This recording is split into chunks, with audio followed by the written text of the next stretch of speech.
Awesome. Awesome. Okay, well, let's go ahead and get started. Thank you all for joining us today. We're really excited about this session and webinar. My name is TJ Chernick. My pronouns are he, him, and I'm the Director of Partner Engagement for the IGLTA Foundation, the philanthropic arm of IGLTA. I'm just here to facilitate a little bit and hit a few housekeeping notes. So as we get started, I just want to let you know that this session will be recorded. So Colin, if you would like to go ahead and press record, we will start recording that. Um, if you are interested in changing your name, if you look at your video tile where you can see yourself and you press those three buttons, you can go to view profile, rename at the very bottom, and you can change your name, pronouns, say where you're from or what destination or company you're representing. Feel free to do that if you would like.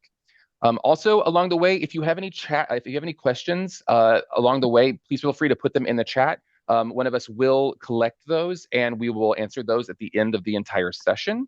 And then, just so you know, colloquially, as we were talking about this topic, we are talking about the entire spectrum of the 2SLGBTQIA plus spectrum. If we colloquially use things like LGBT, LGBTQ shorthand, please know that we are representing the entire LGBTQ plus 2S plus community.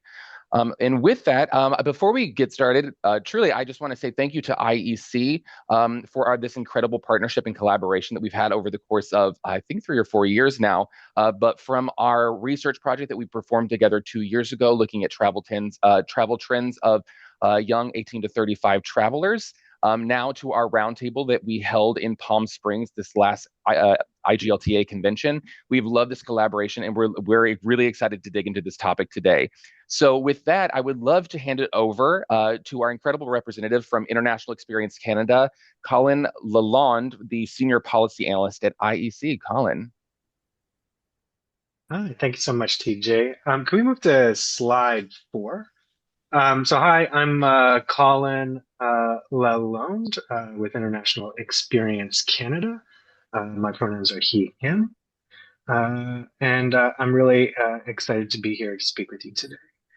Yeah, if we could just go to the next slide and then the next one. Great.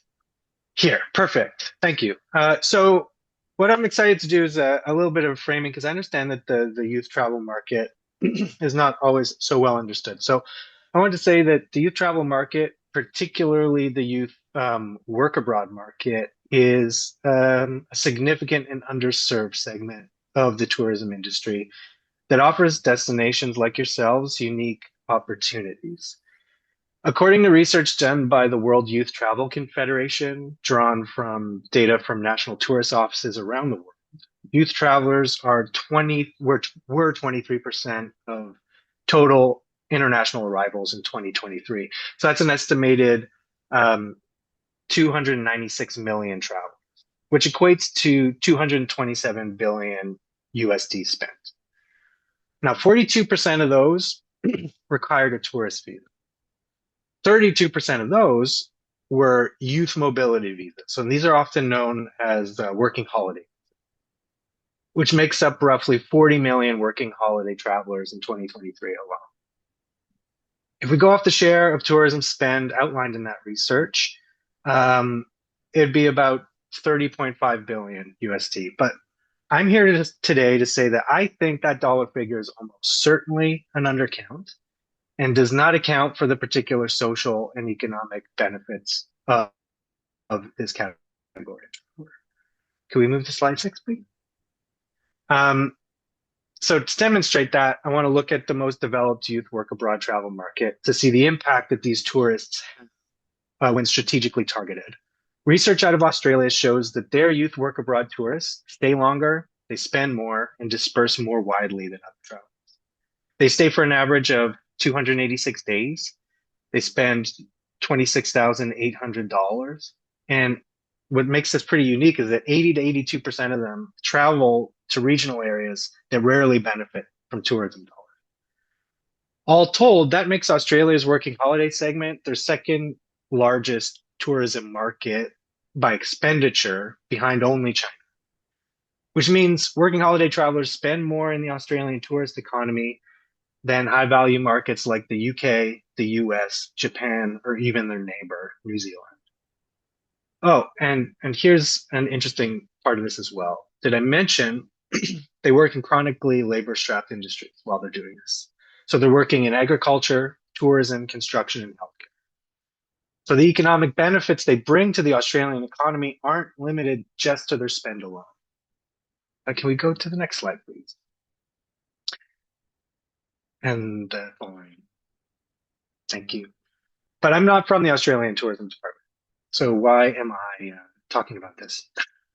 I work with International Experience Canada, the government of Canada's youth mobility program, where we offer Canadians between 18 to 35 the opportunity to work and travel for up to 2 years in any of our over 35 partner countries and territories, which you can see on your screen here. And we also allow youth from these countries and territories to do the same in Canada. Next slide, please. Under International Experience Canada, we've got two kinds of work permits. We've got open work permits, which allow you open access to the labor market, which basically allows them to show up in the country with or without a job offer and find work at some point if they want to while visiting. And there's employer specific, which comes in different varieties, but they have the shared quality of requiring youth to have a job offer when they're applying. And they can only work for that employer while for the duration of their stay in the country. While our internal Canadian economic data isn't as robust or as large a scale as the Australians, we do have some trends I'd like to share with you. So in Canada, we bring in roughly 54,000 youth work abroad travelers a year. 53% of these will work, and 47% are just using IEC visas to have like an extended stay as tourists in the country. And like Australia, IEC visa holders in Canada tend to work in seasonal and chronically labor strapped industries like accommodation, food services, and retail. Next slide, please. While the inbound economic benefits of the program are important, that's not why I'm here today. I'm here because I want more Canadian youth to travel and work in your destinations. Canada may take in 54,000 youth work abroad travelers a year, but less than 15,000 Canadians work and travel abroad to our partner countries. I'd like that to change because let's be honest, the benefits of these experiences aren't just for the destination. Young people who work and travel abroad have life altering experiences that give them valuable skills, a better sense of the world, an international network, and I'll be honest, better economic outcomes when they come home. But while the benefits are clear, there are significant barriers for young people. And year over year, Canadians tell us the same thing. They're facing financial barriers, particularly the upfront costs of travel and accommodation. They're facing language barriers, particularly when filling out foreign language official documents or in the workplace. They have no idea how to get started. They're facing issues finding employment abroad. They fear being isolated or lonely abroad. And finally, they have fears about their own personal safety. And we know that these issues, among others, can be even more pronounced among 2SLGBTQI plus youth, which is why 2 years ago we partnered with IGLTA to conduct a unique study on the 2SLGBTQI plus work and travel market, which I'm excited to dive into now with Amit.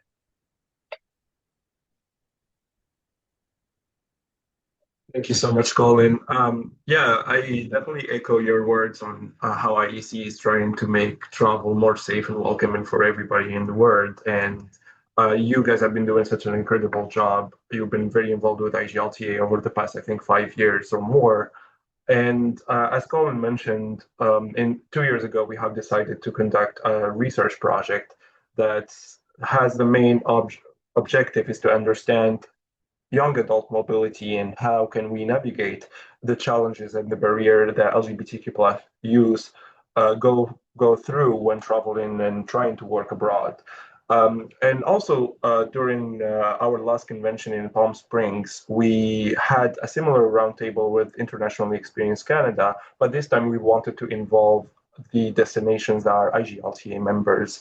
It was a very insightful roundtable that we created a whole deck of best practices, strategies that we can share with all the destination, and we will be sharing it with you after the call today. It has all the best practices that you can do as a destination to make sure that you are welcoming and try to escape all the barriers and the challenges that young people go through. But before we talk about all these best practices, I want to talk to you about how can we understand the LGBTQ plus young adults and why do they choose to travel and work abroad?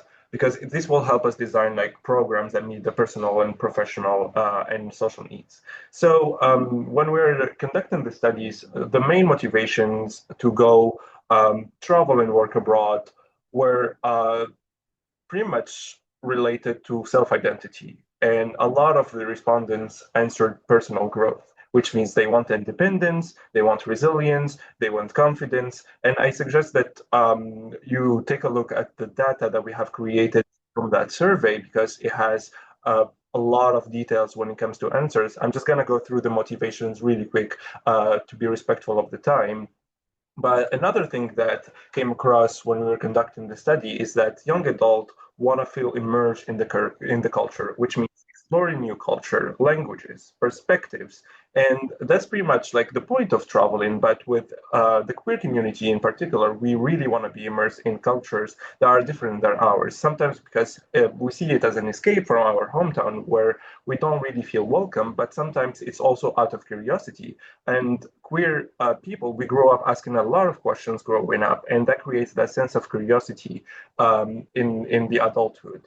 The third point is the professional development, which means looking for internship, early career experience, skill building, language building, learning a new language, learning a new culture. All of this is to be a better person professionally and to find new opportunities.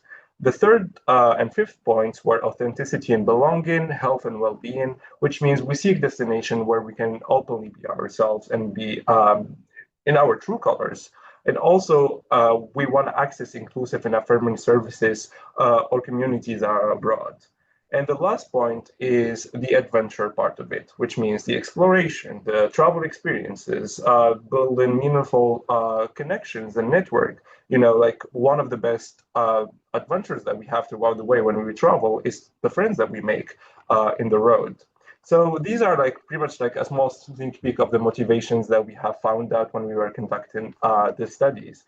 However, even if we are motivated to explore the world, we as young adults and part of the LGBTQ plus community, we face unique barriers and challenges that can affect our safety, our inclusion, and our overall experience abroad.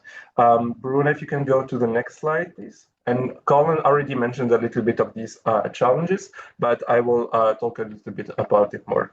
So as Colin mentioned, the first challenge that young adults face while traveling and working abroad is the financial barrier. So we have upfront travel, all of the cost of the document, the visas, the procedures, the accommodation, the airline. And being a young adult, you're in like a situation where you don't really know how your career is shaping up. So you go with all of this financial stress and you don't really have a backup plan. The other thing that happens is the information gap because cultural difference, every country does things in a different way. So we have limited knowledge of the program, limited knowledge of the destination and the work opportunity, the work environment, the workplace. We come with all of these questions that creates a lot of anxiety for young adults. The third point is the language and cultural adaptation. So sometimes even for leisure tourism, we hesitate to travel to regions with unfamiliar language because we're scared that it won't be easier for us to navigate. So I'll let you imagine the stress that gets created if we're traveling to work abroad.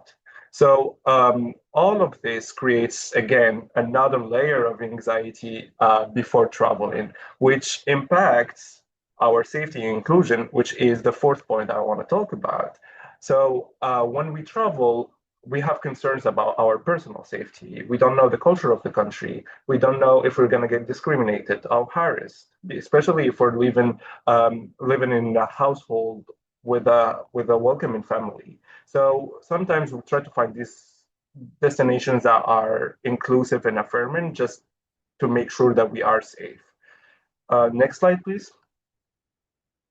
Other challenges can include workplace inclusion, as I mentioned, fear of discrimination in the workplace, microaggression, lack of supportive environment, the housing and social integration, as I mentioned earlier, fear of not finding inclusive accommodation, and also social networks.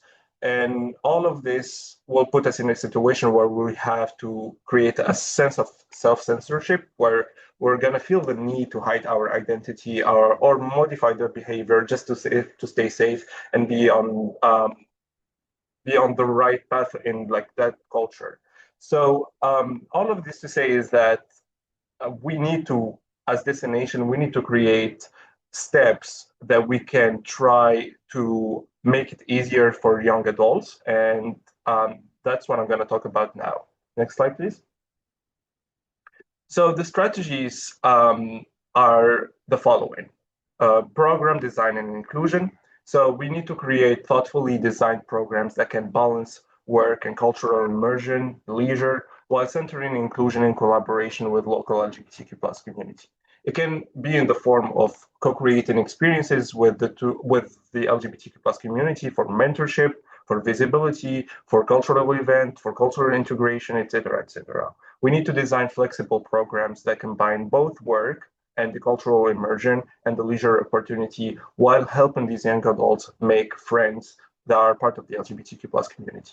And last but not least, we need to create and provide clear guidance when it comes to legal, safety, work permit application, work-related consideration, everything related to the bureaucracy, because sometimes it's the hardest part to navigate in a new country. Next slide, please.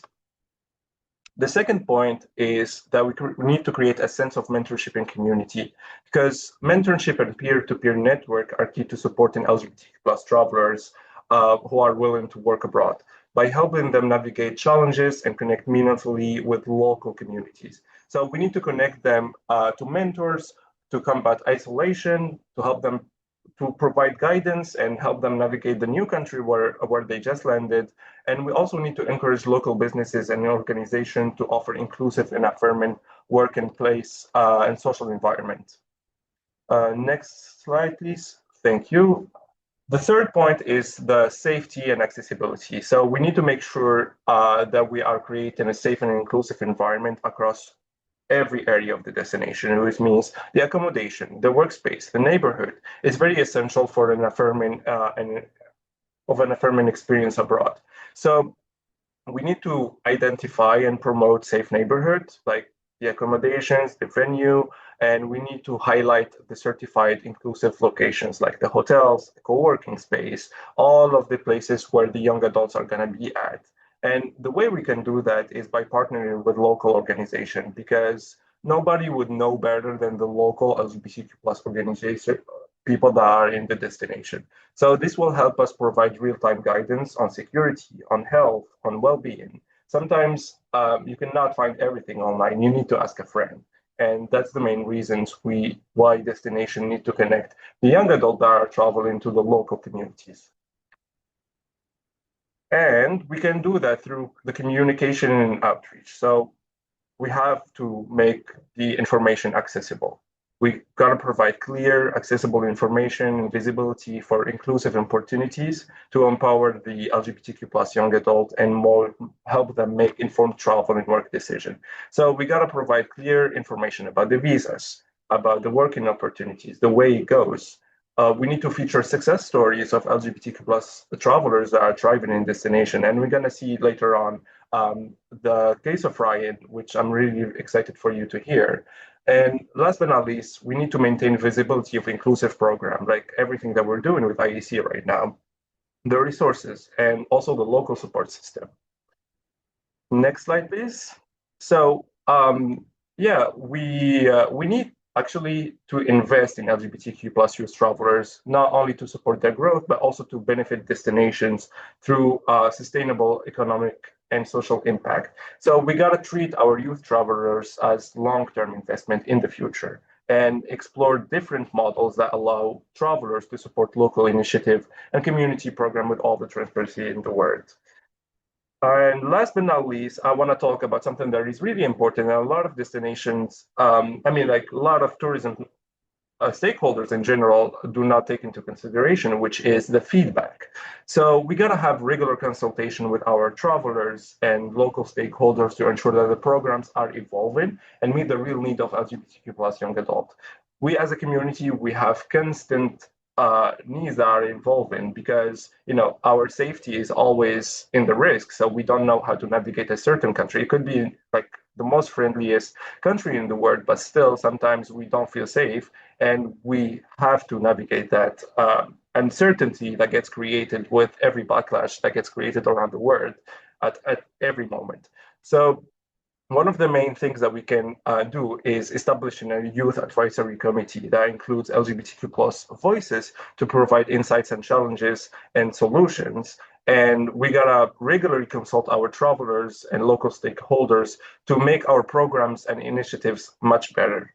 So, as I mentioned, all of this will be sent to you in a deck that is very, very detailed, much more detailed than that. But what we can do is summarize all of this into a small graphic. So the next step for you as a destination is the following. The first thing is that you need to audit your destination for inclusivity, which means evaluate safety, the housing, the services, the programs, everything related to inclusivity. The second one is that you have to engage with the local LGBTQ plus community in your destination. Try to create mentorship, try to support the network, try to make sure that the cultural experiences are inclusive enough. The third point is to develop communication channels, highlight safer programs, inclusive services, highlight success stories, either from travelers or the local communities. The fourth point is to offer mentorship and guidance. Try to connect with your troubles, try to connect them with mentors, with role models and professionals from diverse backgrounds. And the fifth and last point is collect feedback.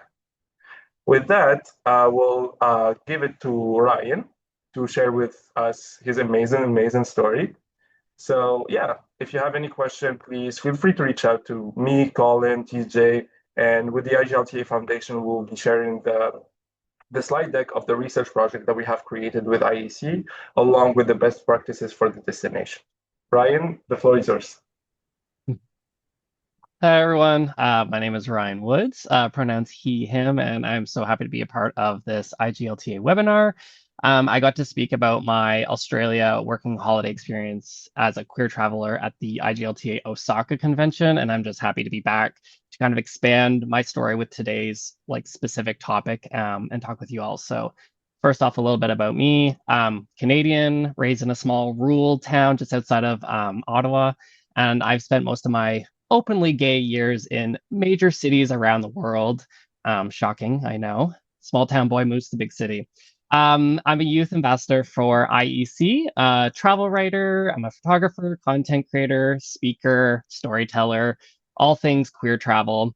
I've traveled to 42 countries in the past 16 years. Actually, yesterday was my international travel anniversary of 16 years since I was a young gay man. Out of the 35 IEC partner countries mentioned, I have traveled to 28 out of the 35, so there is 7 more to go. I say I traveled to these 28 countries because growing up in my 20s, traveling to these countries, I had no idea I could go live, work, be on a working holiday. In your 20s, I didn't really look for inspiration on government websites for what I can do, that sort of thing. I looked to destination tourism boards and DMOs, and that's how I kind of got inspired to go to those countries. This is a point I really want to make because I never really saw destinations promoting that I could live and work there beyond being a visitor, and essentially living like a local for a few months or a year versus a 2-week holiday. So this is obviously a missed opportunity and something I wish I saw in my 20s as well as even present day. So there's obviously, based on the research, it proves how beneficial it is for long-term travelers like myself to visit. So yeah, I still have lots of countries to visit, maybe even next year on another working holiday. But if you've traveled to countries, you realize 2 weeks is never enough to see and experience everything.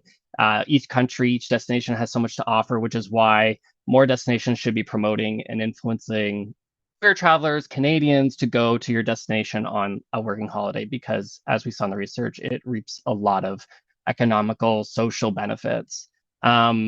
As a content creator traveler, I have worked with many DMOs and destinations to promote 2SLGBTQI plus travel. And most of it is centered around getting tourists to come for like tentpole events like Pride and niche festivals that queer people would enjoy. And I'd ideally stay for a week or two. But I am seeing a mass shift towards slow travel tourism, getting tourists to come, stay longer, experience more without rushing. And I think working holiday experiences and this new trend are very in a line. So I did want to just mention that. As a digital nomad, I've always loved slow travel and staying in one place for a while to experience as many things as a local. And with the youth mobility agreements, Canadians can do this exact travel trend in, like, as Colin mentioned, like the 35 destinations. So it's really important for destinations to get on board and promote their destinations as a place to be for longer time. More and more travelers are looking for destinations to stay and experience longer. So it's great that the youth mobility programs exist. And yeah, I'm glad we're learning more on how to utilize them as travelers, but also as destination DMOs to really influence travelers to come for longer. So with that in mind, I was inspired by Colin and his team to pursue a working holiday when I first met him at an IGLTA convention. I looked at all the countries I still haven't been to yet. In Australia, New Zealand, Japan, and so many other countries are still on my list. So while taking time to, ponder my next gay move, I was told of a temp position in Australia with IEC for 6 months. And with Australia on my list, I saw it as a sign, and I was like, okay, I'm going to make this leap at 30 and go to Australia on a working holiday as a queer professional, because I hadn't done it in my 20s, because I, to be honest, didn't know about it, right? So when I learned about it, and then got this opportunity, I was like, let's do it. So how my IEC working holiday story sort of began was that I applied for a working holiday visa in Australia through the Australian government. I started working for IEC in Sydney, which allowed me to travel like Australia and speak at like conventions, universities, and other 2S LGBTQI plus events, inspiring 18 to 35-year-olds to visit Canada on an IEC working holiday. So it was fun to work for IEC while on a working holiday visa, inspiring others to also go on a working holiday visa. As mentioned in a previous slide, housing struggles, like I found housing in Sydney was one of my biggest barriers. Even though I did find Sydney queer housing, like Facebook groups that were created, positions, spots, and houses just filled so fast that it was just a struggle, which was a big barrier for me personally. So I ended up doing full-time house sitting in Sydney, looking after people's homes and pets when they went on holidays for like 2 weeks or like 1 month in Bali. And so, yes, I got to live rent-free in Sydney, which was a blessing. I also got to live in 10 different neighborhoods around Sydney and live like a local, spending money in those suburbs around Sydney. So I actually got to see a lot more of the city, more than most of my Sydney friends, which was a huge benefit for me. In terms of like social barriers, it can be hard to find friends initially. I did a lot of research into like queer friendly social groups, like hiking groups, board game groups, gay camping groups, even like a queer running group, which is how I actually got to make a lot of my like local friends, like queer and non-queer. So just to paint a picture of like my interests as a queer traveler, outside of like just 2S LGBTQI plus specific events and festivals. Like, of course, I love going to Pride events, but I also love like hiking, camping, road trips, museums, history, skiing. And I'll get to that skiing in Australia. Wine tasting, theater, music festivals, concerts, film festivals, that sort of thing. So finding when I was having difficulty finding friends, when I found these groups, I kind of aligned with my interests, and I think that's important for travelers is to see what travelers are into, and then try to find very specific groups to meet up and make friends that way. And with those groups, we often went to like very rural places, you know, like with camping and hiking specifically. Like I went to some of the most rural places in Australia that most Australians have never been to. And I was just like living my best life with new friends. And that was a very, sorry. Oh. um, in terms of jobs career network, I actively looked for queer focused professional business groups and events. So in Sydney, there's like the Pride Business Association, where I got to meet a lot of other like 2SLGBTQI plus professionals to network with, and that expanded my industry network, and overall just connections as a queer professional, which was amazing. So yeah, 1 year of living and working in Australia went by very fast. I got to experience so much, including living in Sydney as well as Melbourne. I also got to experience so many experiences outside of the city, like I mentioned, a lot of rural areas. And some of these places that I went to, like I went to the Austrian Alps to go skiing for just a ski trip, but also another trip for Gay Ski Week specifically. Not a lot of people think when they think skiing, they kind of think Canada. They don't think Australia. But yes, you can go skiing in Australia. And that was just like such a unique experience, not only as a Canadian to ski in Australia, but as like a queer skier skiing for Gay Ski Week in Australia. Anyways, it was just a lot of fun, and it's also like, you know, in the Alps, very hard to get to. I also got to experience like queer bush dancing, which is a lot of like, you know, instrumental music's in like a barn, and it's just queers just dancing like very like Australian moves, and it was amazing. I also got to do like a lot of wine tasting. There's actually a area called Yass Valley in Australia, and that was a big like wine region. And so a bunch of us queers got together and just like went wine tasting in Yass Valley, and it was a lot of yes as we drinking, as you can imagine. A lot of queer music festivals. Of course, there's Sydney Mardi Gras, which is always huge.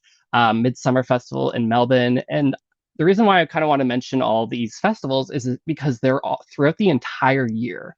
There's no way I could go 2 weeks to Australia and be able to see all and experience all. I actually had to go an entire year to fit each of these events in the calendar throughout the year, since they were happening all year round.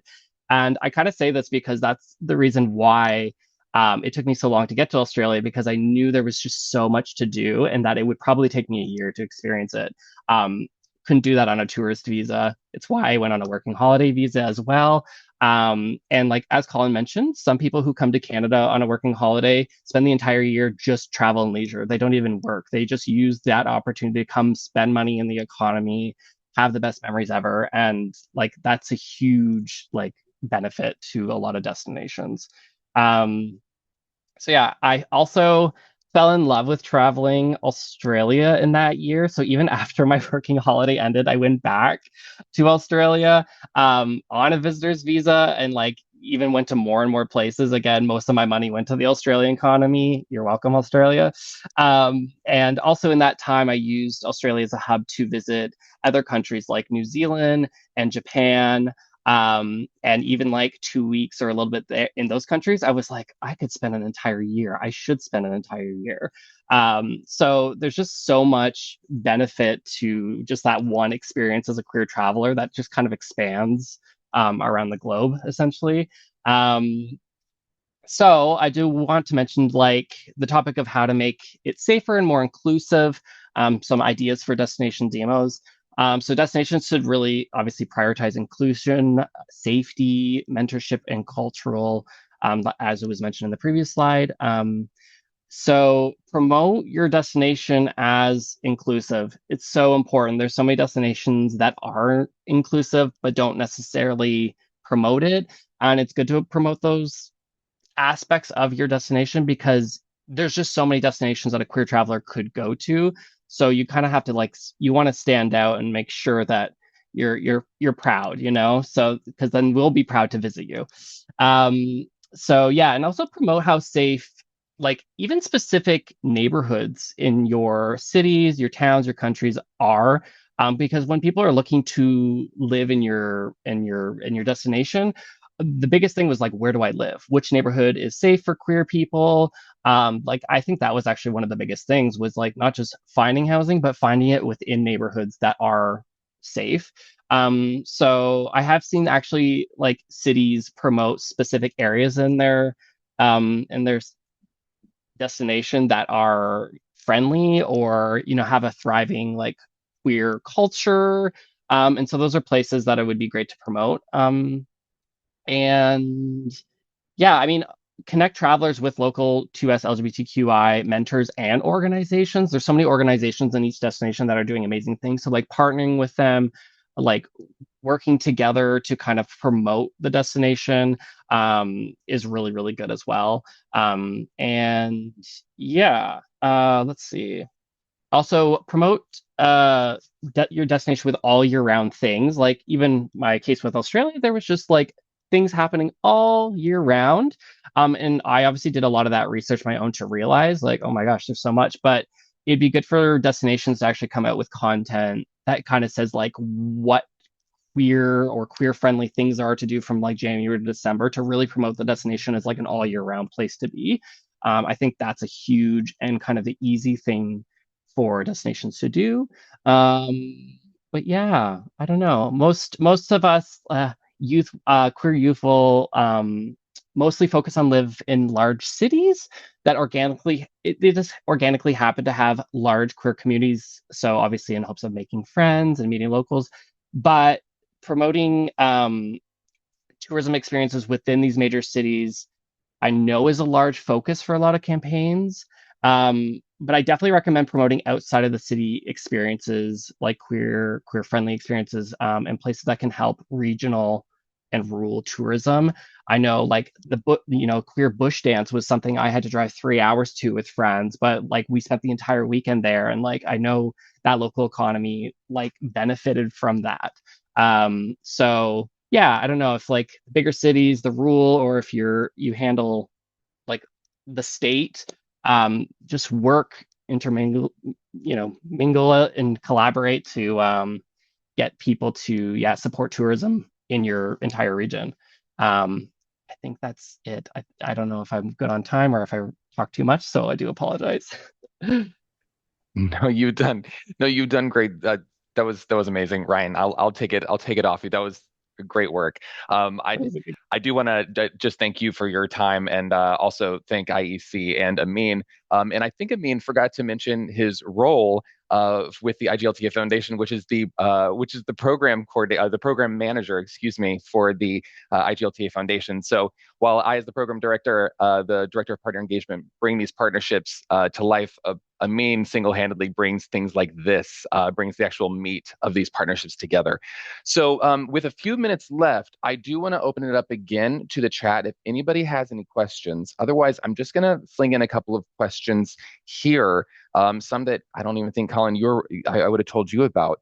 But first, Colin, for you, since I don't see any questions yet, I just want to say, if people are interested in youth employment, what is if you had to make a short, solid case of why it is important and the benefit of it, what would it be so people could understand why this particular topic is important?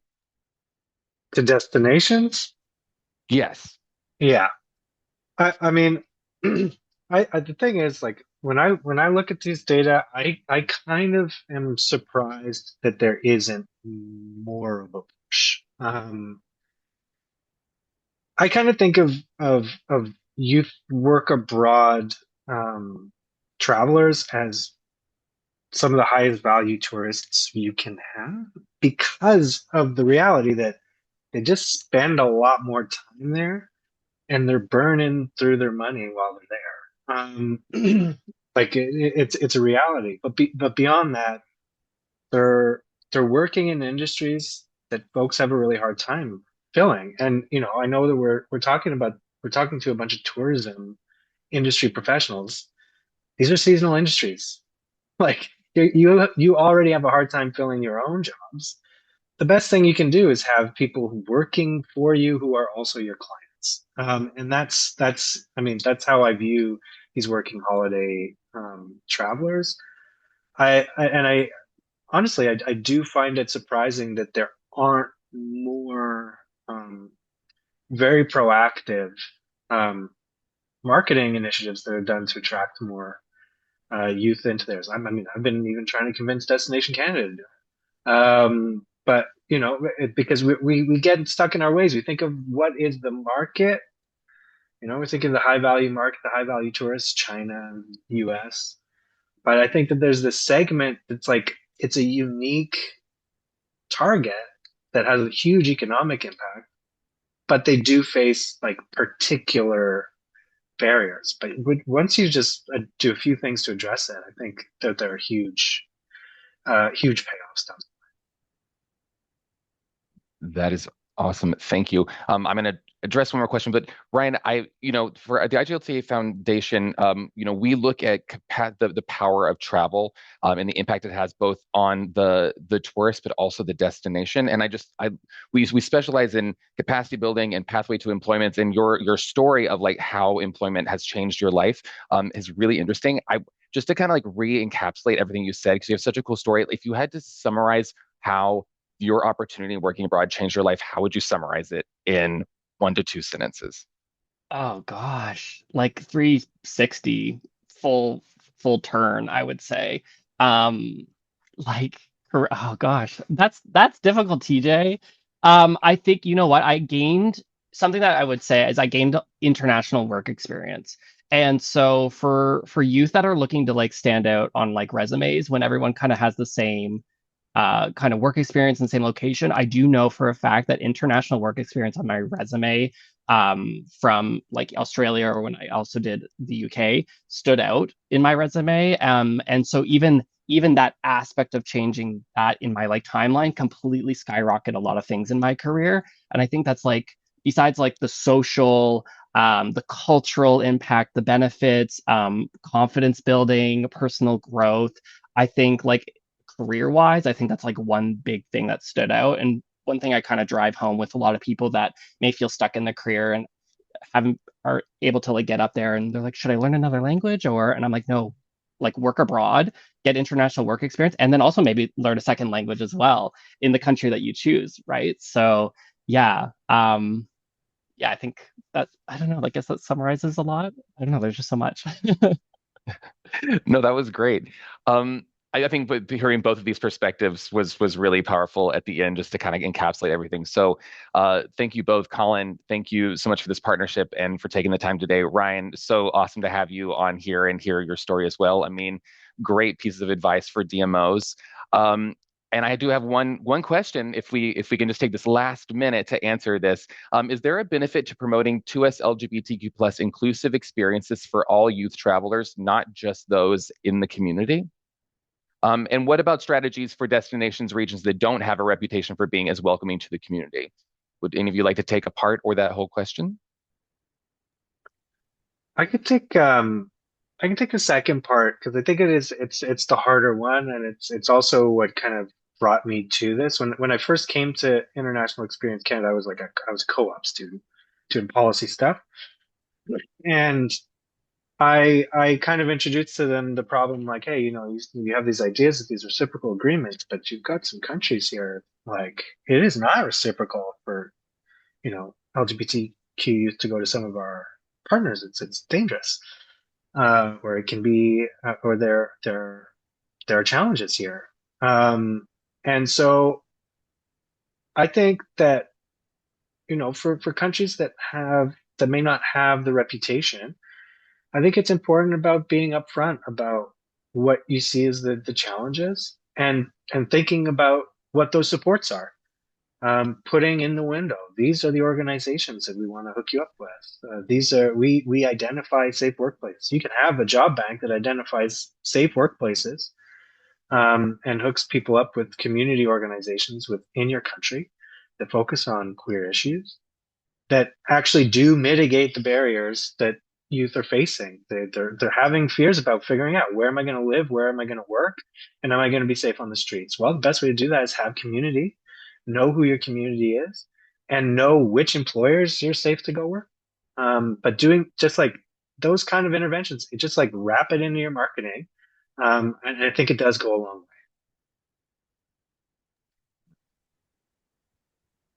way. I'll even take the other one. I don't know this for sure, but like I do a lot of engagement with youth, not just within the 2SLGBTQ space.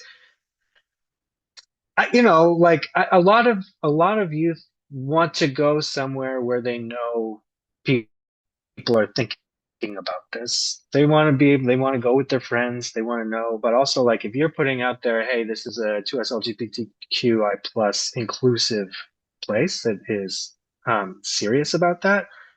There are other things that go with that. There are other assumptions that, a Canadian youth wanting to go somewhere that's advertising explicitly like we are welcoming. There's all sorts of other things that are going to go in that. They're going to know that you're considering cultural difference. They're going to know that you're putting these things, and they're going to feel like a little bit more welcome. That was a great response, Colin. Thank you so much. And with that, we ran over a little bit, but we want to be respectful of your time. Thank you all for joining. Again, thank you, Colin. Thank you, IEC. Ryan, thank you for joining. I mean, thank you for representing the IGLTA Foundation. It was a pleasure to hear all this information. If anybody has any questions, we will follow up with this presentation, and feel free to respond with any questions that we may not have been able to address. I also just want to thank everybody who is a member or someone that may be joining who's just curious about IGLTA. The IGLTA Foundation works hard to create moments like this where we can educate our members, whether they be DMOs, agents, anyone in the travel, tourism, hospitality space. We thank you for your time and your curiosity. Let us know if you have any questions, and have a great day.